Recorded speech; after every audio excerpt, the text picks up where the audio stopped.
Look out in the street there. You know what you don't see? My car, because I had to sell it to pay the lawyer I hired when I got busted for drunk driving. You know what else you don't see? My girlfriend, who decided that a guy with no car and no license and no money was no fun. And hey, you know what else you don't see? You don't see me leaving for work in the morning, because I missed so much time with court and everything that I got fired. Drive sober or get pulled over. Paid for by the National Highway Traffic Safety Administration. Blog Talk Radio.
Arkansas Paranormal Network. We are located downtown Van Buren at 618 Main Street. We are above Gunslingers. Our studios is upstairs. We also have a group called the Arkansas Ghost Hunters of Crawford County. This is our headquarters as well. Tonight's subject is, do you believe Bigfoot, paranormal, and UFOs have anything common connected to or anything like that? We urge everybody to try to call in 917-889-3239, and you also can try to get into the chat room, so we can ask any, or y'all can ask any questions or anything like that. We do have a special guest on here tonight. He is from Texas. His name is Richard Van Dyke. Are you there? Yes, I am. You doing all right tonight, Richard? Am I doing all right? Well, yeah, I'm doing pretty good. I've been so y'all right above 6 gun now, huh? Yeah. We Joe's letting us use the up above him up here as our headquarters. Oh yeah. Yeah. How's that old coat doing? He staying out of trouble, or is he getting in shootouts a lot? He's still doing shootouts, and I guess he's staying out of trouble for doing the shootouts. But anyway, I'm gonna let you tell everybody who you are and what you've been up to and what you used to do. All right. Well, my name is Richard Van Dyke, or Dick Van Dyke, and yes, I get that quite a bit. In fact, I got wished a happy 90th birthday a lot here recently, and I'm only 55, so I'm still trying to figure out how that math is adding up. But I do industrial construction and comedy, and as far as Bigfoot goes, I love that field of research. I've been doing it for quite a while. I've actually had several encounters, which actually got me drawn into it. I'll tell you about how I got drug into it, because once you start this field of research, it becomes an obsession with a lot of people, and it did for me for a while. But I had to step back and look at things and rethink some things, and when I did that, new doors started opening up for me. But I'll get into that in a little bit. My first encounter was on a Thursday night. About 10:30 at night, I was living up around Lake of the Pines, just north of Longview, Texas. Hold on a second, excuse me. All right. And I just got through eating dinner. But I was up about 10:30 at night. I was outside smoking a cigarette, and I saw a red bush wrapped around one of my oak trees. And where I lived at the tree line literally started. I was 90 foot above the road. I was on top of a hill, 90 foot above the road that I lived on. And the tree line started literally about 5 feet from my back door. And I noticed one of the oak trees, probably maybe 50 foot from me, had a big red bush wrapped around it. And I thought, well, I've never noticed that bush before. And when I finished my cigarette, I thought that after the driveway there, which was, it's an iron ore hill, so it wasn't going to catch anything on fire. And I just flipped it out in the driveway, and it did a couple of cartwheels, and it landed fire first. Well, that fire burst. And when that fire burst, I was still looking at that bush, and that bush grinned. And I went inside thinking, that's just plumb crazy. Bush grinning. Well, I went out the next morning thinking, well, I've been living there for a couple of years. Like I said, I'd never noticed that bush before. When I went outside the next morning to have a look at it, and there was no bush there. I thought, well, what the hell did I see? I just kind of blew it off. Well, the following Sunday night, about the same scenario, nice clear sky, no moon, but there was stars forever. I'm stepped outside, and I'm standing outside smoking, and I get the squirrels are what caught my attention more than anything, because they were all in the tops of the trees, and I had a little flying squirrel that she had nested in a birdhouse right there by my back door.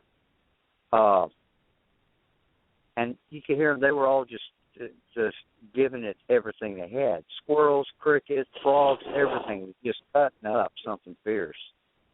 And I thought, well, I wonder what the hell's going on. No, there's not supposed to be a storm coming or anything. You know, they'll do that a lot before a storm hits, and then when the storm gets real close, everything goes dead silent. Well, there's a pack of dogs coming out of the northeast toward the house off the lake. And they were giving it the come here, I'm going to eat you bark. And as they got closer, this thing screamed. And the only way I know to describe that scream is it sounded like a big cat and an elephant screaming in unison. I mean, it just resonated through me. And before that, I remember that pack of dogs, I could tell they turned around and they were scared after they had turned around. And this thing screamed again. It's just a matter of a second or so between the screams. And when it screamed the second time, everything in the woods went dead silent. Crickets, frogs, squirrels, everything. And it petrified me. The only way I know to describe that is it resonated through my body and left me fearing everything. And I'd never heard anything like that before in my life. And I've lived in the woods all my life. So it was nothing for me to hear, whoops and whistles and things of that nature. And we just wrote it off as kids. We wrote it off as just, coyotes or something, anything. Bigfoot never crossed our minds. And after this happened, the second time, I got to wondering what in hell could have made that noise. So I got on the internet, started looking around, trying to figure out what could have made that noise. And my daughter jokingly said, "Oh, just look up Bigfoot." So I did, and within 20-mile radius of my house, over a 20-year period, there were at least, we found 51 sightings. And we went, oh, okay, this is starting to bring two and two together in a weird way. Because up until that point, I had thought that, Bigfoot strictly Pacific Northwest or in the Himalayas and monks see them. But I didn't think about East Texas. And the more I got to researching it, the more I found out that there are all up and down through these woods from the Gulf Coast all the way up to Ohio. It was very interesting. that was my second encounter, my first and second encounter.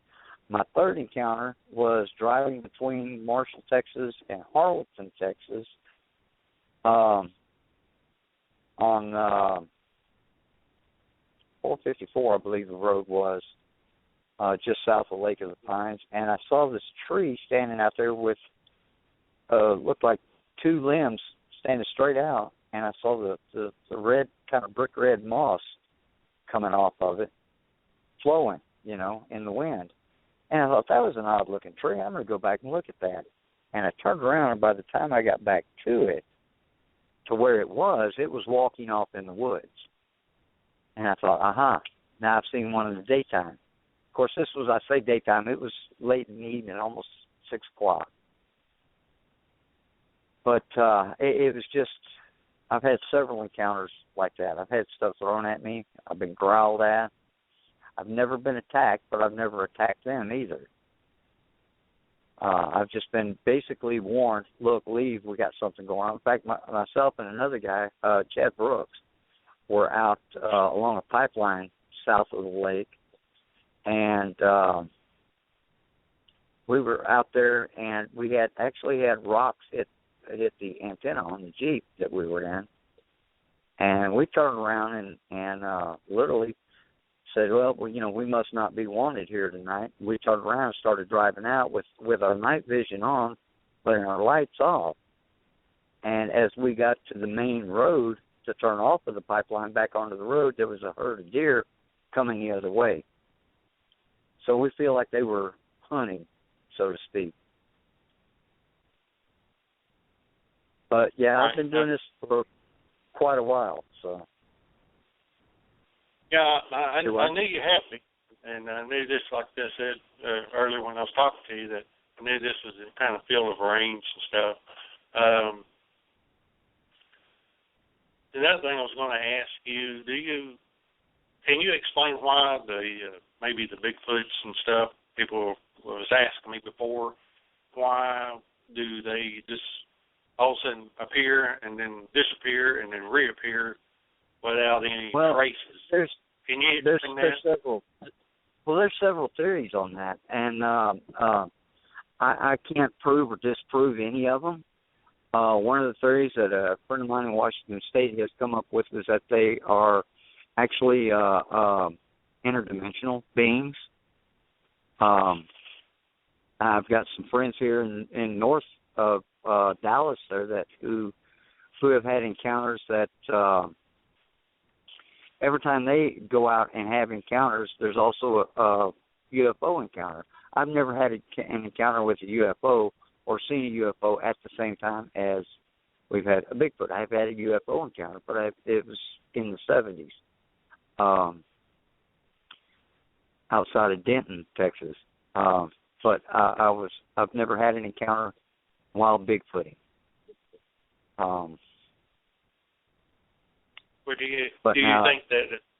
I know that's part of the subject now, Bigfoots and UFOs, and some of the research that I've done over the last 2 or 3 days getting ready for this, all the studies that I've seen, the studies that I've read and watched, I actually watched a 2-hour documentary about it the other night about the Bigfoots and UFOs.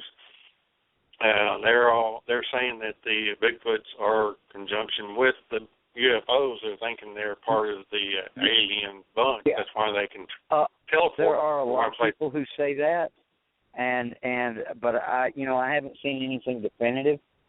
But you're right. There are a lot of people who say that and wholeheartedly believe it. I can't prove it. So like I say, I don't know. It's never happened to me. But I do have a friend of mine who is north of Dallas that every time he's had an encounter with them, he's had a UFO encounter also. But now you talk about paranormal, being a paranormal stuff. I think you and I met through Joe because y'all had something going on at a cemetery, if I'm not mistaken. Well, it was actually the pictures that he had sent you of the prints that we found was actually at a house that we did up in Dover. we did have a EVP